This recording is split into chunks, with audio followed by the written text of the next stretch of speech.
तो दोस्तों स्वागत है आपका। और जैसे कि कल से हम लगातार इस बात को बताने की कहने की कोशिश कर रहे थे कि हम लोग एज ए पत्रकार जर्नलिस्ट की हैसियत से घाटमिका गांव में पहुंचेंगे। और घाटमिका जो है पूरे देश में एक तरह से उफान पर है, पूरे देश में चर्चा का विषय बना हुआ है। वजह साफ है कि जिस तरह से 14 तारीख को घाटमिका गांव से जुनैद और नासिर नाम के दो नौजवानों का अपहरण किया जाता है तथाकथित गोरक्षकों के द्वारा, और 15-16 की रात में उनको जिंदा जलाने के बाद में जो पूरी घटना सामने आती है और पूरे इलाके में जो तनाव का माहौल पैदा होता है वो आप तमाम लोगों ने देखा दोस्तों। और जिस तरीके से एक पॉलिटिकल प्रेशर की जो बात सामने आ रही है कि राजनीतिक दबाव के चलते जिस तरह से उनको सुपुर्द खा किया गया, उनको दफना दिया गया, उसके बाद से तरह तरह के सवाल निशान खड़े हो रहे हैं। यहाँ पर जो परिजन हैं वो तमाम लोग कब्रिस्तान में, हमारे जस्ट पीछे जो कैमरा पर्सन है उनके जस्ट पीछे कब्र है, उन्हीं मरहूमों की, उन्हीं मृतकों की जिनको तथाकथित गोरक्षकों ने मार गिराया, उन्हीं गोरक्षकों में ने जिनका नाम रिंकू सैनी है, श्रीकांत है, मोनू मानेसर है, जिनके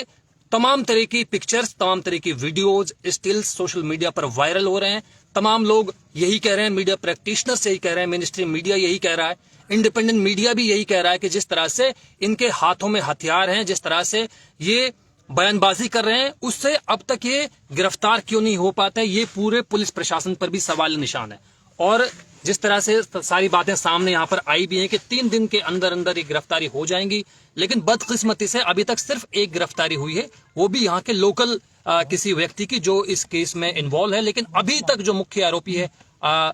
जो पीड़ित परिवार है, उनके मुताबिक उसकी गिरफ्तारी होना बाकी है। लेकिन कब तक ये गिरफ्तारी हो पाएगी ये कह पाना जल्दबाजी होगी। लेकिन हाँ, जिस तरह से परिजनों ने, खासतौर पर जाबिर नाम के शख्स ने जिस तरह से मीडिया अट्रैक्शन जो है अपनी तरफ मुतवज्जो किया है, मीडिया का ध्यान अपनी तरफ खींचा है, उससे एक बात तो साफ है कि कुछ ना कुछ इस केस में अभी बाकी है। और वो कुछ बाकी है जबकि न केवल परिजनों को बल्कि इस इलाके के लोगों को भी इस बात का एहसास होगा कि हाँ, अगर कोई गैर कानूनी काम करता है, अगर कोई अलोकतांत्रिक काम करता है, अगर कोई असंवैधानिक काम करता है, तो उसके लिए कानून है, उसके लिए सिस्टम है, उसके लिए पूरा एडमिनिस्ट्रेशन है, उसके लिए पूरा पुलिस महकमा है, उसको सजा मिलेगी। तो सबसे पहले बहुत ज्यादा डिटेल में ना जाते हुए हम उसी शख्स से बात करेंगे, यानी जाबिर से, और इसी सवाल के साथ शुरुआत करेंगे कि जाबिर साहब, पूरे देश ने आपको सुना, मेन स्ट्रीम मीडिया ने आपको सुना और वैकल्पिक मीडिया ने आपको तवज्जो दी, यहाँ के इलाकों में आपकी बातों को तमाम लोगों ने सुना। आपका रिश्ता क्या था मृतकों से, सबसे पहले ये बात बताइए। सर, जो नासिर था वो मेरा भाई था, ताऊ का लड़का जी, और जो जुनैद है वो मेरी मौसी का लड़का है सर जी। तो अब आप यहाँ पर बैठे हैं, हमारे जस्ट सामने जो है कब्र है उन मृतकों की जिनको तथाकथित गोरक्षकों ने मार गिराया। मीडिया का लगातार यही कहना है कि जब सब कुछ आरोपियों के नाम एफआईआर में दर्ज है, मुकदमे उनके ऊपर दर्ज है, पहले से ही कई मुकदमे दर्ज है, तब भी 3 दिन के बाद उनकी गिरफ्तारी क्यों नहीं हो सकी है, इस बात का जवाब देंगे जनप्रतिनिधि, इस बात का जवाब देगा यहाँ का सिस्टम, पुलिस प्रशासन, और जितने भी पक्ष के, विपक्ष के या किसी भी राजनीतिक पार्टी से ताल्लुक रखने वाले जो लोग हैं, इस बात का जवाब वो देंगे। लेकिन आपको फिलहाल जाबिर जो है, उनके भाई जो है मृतकों के, वो ये बताएंगे कि वो कब तक यहाँ पर धरना प्रदर्शन पर बैठे रहेंगे, कब तक कब्रिस्तान में इसी तरह से न्याय की, इंसाफ की गुहार लोगों से लगाते रहेंगे। सर, तब तक मोनू मानेसर, इस गैंग का मेन सरगना, वो गिरफ्तार होके और सारे मुलजिमों को पकड़ के अंदर फास्ट ट्रैक कोर्ट में केस चला के इनको फांसी की सजा नहीं दी जाएगी सर, तब तक मैं यहीं बैठा रहूंगा। क्योंकि सर, हकीकत ये है कि मेरे कलेजे के अंदर कुछ बाकी नहीं रहा। क्या सरकार उन बच्चों का दिल और उन बच्चों का जो औरतें बेवा हुई हैं, क्या सरकार उनका दर्द बांट पाएगी? मैं सरकार से पूछना चाहता हूं। मैं इसीलिए यहाँ बैठा हूं क्योंकि काश आज मेरे भाई होते। अगर गाड़ी एक्सीडेंट में आदमी मरता है तो उसकी बॉडी सलामत रहती है और सरकार 15 से 20 लाख रुपए दे देती है, लेकिन यहाँ 20 लाख रुपए का ऐलान करके खुश कर दिया जाता है कि आप लोग बैठ जाइए, आराम से शांति से बैठ जाइए, हम तुमको सुबह से सुन रहे हैं। ये सारी बातें जो कहती हैं, और मेरे भाइयों के ऊपर इससे बड़ी शर्म की क्या बात हो सकती है सर। मेरे भाइयों का जनाजा पड़ा है और ये लोग तालियां बजवा रहे हैं। सर ये कौन सा तरीका का, ये कौन सी राजनीतियां चल रही है? क्या मेरे भाइयों की लाशों पर राजनीति होनी चाहिए? क्या फिर मैं यहाँ बैठा हूं तो मेरे ऊपर दबाव देना चाहिए इन लोगों को? मैं अपने भाई के अधिकार के लिए लड़ूंगा, मेरा अधिकार है। तब तक वो आतंकवादी गिरफ्तार नहीं होता तब तक हटूंगा नहीं, चाहे मेरी जान चली जाए, मैं मांग करता रहूंगा। तो आपने देखा कि जाबिर ने जैसे बताया,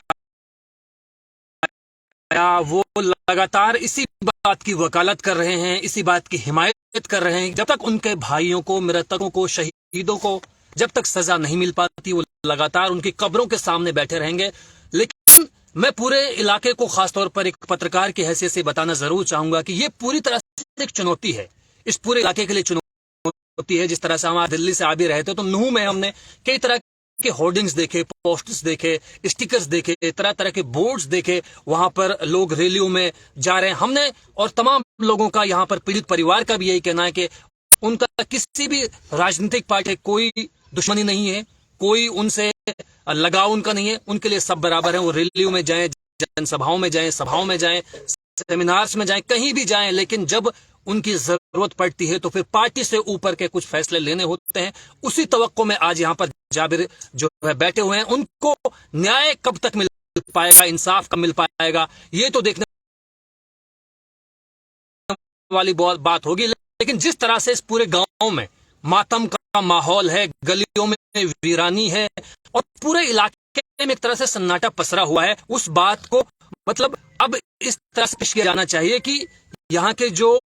जनप्रतिनिधि हैं उनका इस पर है, उनकी क्या प्रतिक्रिया है। क्योंकि जिस तरह से 15 से 20 जिंदा लाशों को,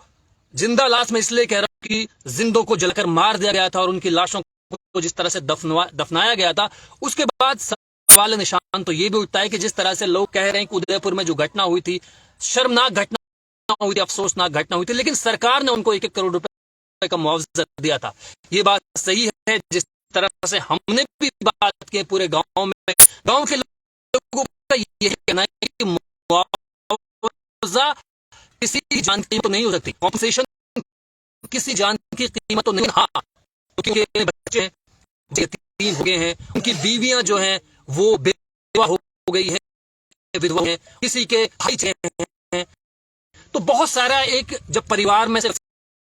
तो उसके साथ में पूरा जो होता है, जो मैकेनिज्म होता है, पूरा ताना बाना जो है वो जुड़ा रहता है। लेकिन यहाँ पर जिस तरह से उसके कोलैप्स किया गया है, जिस तरह से उसको ब्रेक किया गया है और जिस तरह से जनप्रतिनिधियों की अभी तक भी इस इलाके में गैर मौजूदगी देखी जा रही है, वो एक चैलेंज तो है। जैसे पूरी मीडिया ने इस बात को माना, चित्रा पाठी ने इस बात को माना, रूबिका लियाकत ने इस बात को माना, रजत शर्मा ने इस बात को माना, सौरभ शुक्ला एनडीटीवी ने इस बात को माना, बीबीसी हिंदी, बीबीसी उर्दू ने इस बात को माना, अल जजीरा ने इस बात को माना और दुनिया भर का जो इंटरनेशनल मीडिया है उस जिस शानदार तरीके इलाके की कवरेज की, वो पूरे देश में मैं कहूंगा मिसाल है। क्योंकि मीडिया की तरह से लक दे रहे,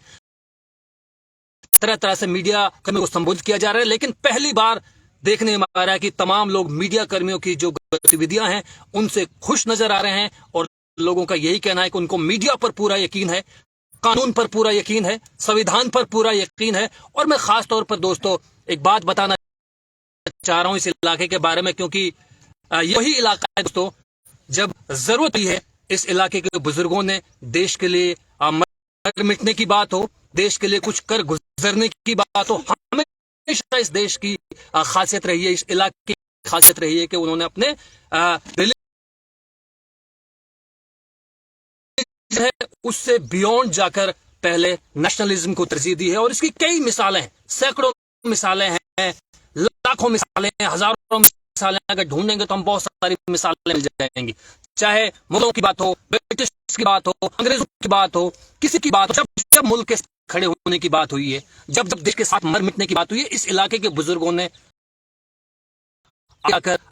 एक कार्रवाई की है और सबूत दिया है, नजीर पेश की इस बात को लेकर कि पहले मुल्क है, बाकी तमाम बातें बाद में है। और यही बात महात्मा गांधी ने जब 19 दिसंबर को गांधीग्राम घासेडा में, इसी गांव के तमाम लोग घाटमिका के गांव जब घासेडा में जमा हो गए थे, तो महात्मा गांधी ने उस जमाने के पंजाब के मुख्यमंत्री कैरो प्रताप सिंह ने यह वादा किया था और जो भूपेंद्र सिंह हुड्डा, जैसे मैंने कल 3 दिन पहले बताया भी था, सारे लोग नूह में मौजूद हैं। वही भूपेंद्र सिंह हुड्डा जिनके फादर की वजह से, जिनके पिताजी चौधरी रणबीर की कॉल की वजह से लोगों ने यह फैसला किया था कि मुल्क है, उनकी जान माल इज्जत आबरू की हिफाजत गारंटी उस वक्त की केंद्र सरकार की है, उस वक्त पंजाब और यही घाटना के लोग घासे पहुंचे थे। और उसी भूपेंद्र सिंह हुड्डा के पिताजी जो कल नूह में मौजूद थे, लेकिन उनसे ये नहीं बना कि वो यहां पहुंच जाएं। उनके पिताजी के कॉल पे, महात्मा गांधी जी कॉल पे, इसी घाटमिका के गांव के लोगों ने ये अहद लिया था कि मुल्क हमारा और हमेशा हमेशा इसी मुल्क में रहे। लेकिन आज जिस तरह से गोरक्षा के नाम पर, ये पहली हत्या नहीं है दोस्तों, इसी इलाके में की हत्या हुई है, इसी इलाके में खान की हत्या हुई है, इलाके में उमर घाटमिका की हत्या, और अब जिस तरह से ये 2 जवानों की हुई है, जुनैद और नासिर की, को एक तरह से झकझोर दिया है। और अगर न्याय नहीं, अगर जो आरोपी है जिनके नाम एफआईआर में दर्ज हैं, जिनकी तमाम तरह की वीडियोज आ चुकी हैं, तमाम तरह की पिक्चर्स आ चुकी हैं, अगर वो गिरफ्तार नहीं होते हैं तो फिर सवाल तो उठता है दोस्तों, कानून पर भी सवाल उठता है, स्थानीय पुलिस पर भी सवाल उठता है, और खास तौर पर उन जनप्रतिनिधियों पर भी सवाल उठता है जो दम भरते हैं इस इलाके पर कि बहरहाल बहुत सारी बातें हैं दोस्तों कहने के लिए। जाबिर के द्वारा चलते हैं, बताइए कि जिस तरह से कर रहा है, एक हुजूम इकट्ठा हो रहा है, नौजवान इकट्ठा हो रही है, सब लोगों को यही कहना है कि नासिर को और जुनैद को जब तक इंसाफ नहीं मिल पाता, जब तक न्याय नहीं मिल पाता, नहीं बैठे आप लोगों की, जितने लोग खड़े हुए हैं इनसे संतुष्ट हैं आप? देखो सर, संतुष्ट तो मैं तब तक नहीं होऊंगा तब तक इंसाफ और न्याय नहीं मिलेगा, तब तक वो गिरफ्तार नहीं होगा मोनू से। मैं बैठूंगा, चाहे पूरा भारत आ जाए तो वेलकम है सबका, पूरी बिरादरी आ जाए, स्वागत है सबका। अगर कोई भी मेरे साथ में तो संघर्ष करता, मैं बैठूंगा।